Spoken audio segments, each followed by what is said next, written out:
ஒற்றுமை பிறக்க வேண்டுமானால் பெருமானார் செய்த முதல் முயற்சி தொழுகை. இந்த உம்மத்துக்கு மாதிரி உலகத்தில் வேற எந்த உம்மத்துக்குள்ள ஒரு பாங்கு ஒரு காமத்திற்கு இடையில் முழு உலகத்தையும் ஒன்று சேர்க்கிற சக்தியை அல்லாஹ் உம்மத்தை முஹம்மதியாவுக்கு கொடுத்திருக்கிறார். ஒரு பாங்கு ஒரு காமத் முழு உலகமும் ஒன்றாகி அவ்வளவு பெரிய ஆற்றல். இருந்து என்ன பயன்? நாய்களாய் வாழ்கிறோம். தெளிவா சொல்றேன். கள்ள தூக்கி போட்டா நாய் ஓடிடும். ஆனா அதே கல்ல தேடியை தூக்கி போடுங்க, தேன் கூட்ட போடுங்க, நாம ஓடும் இல்லையா? கள்ள தூக்கி போடுறது ஒண்ணுதான்.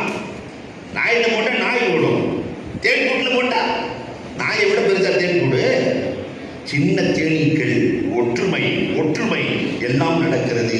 ஒன்றுபட்டால் இந்த ஊரை சிறப்பான ஊராக, விவாதத்தில் நிறைந்த ஊராக இல்லையா? இன்றைக்கு ஒன்றுபட்டதால் தான் இவ்வளவு பெரிய அற்புதமான வெளிச்சம் கிடைத்திருக்கிறது. இந்த வெளிச்சம் நிரந்தரமாக அல்லாஹ் ரப்பல் ஆலமீன் அருள் புரிவானாக.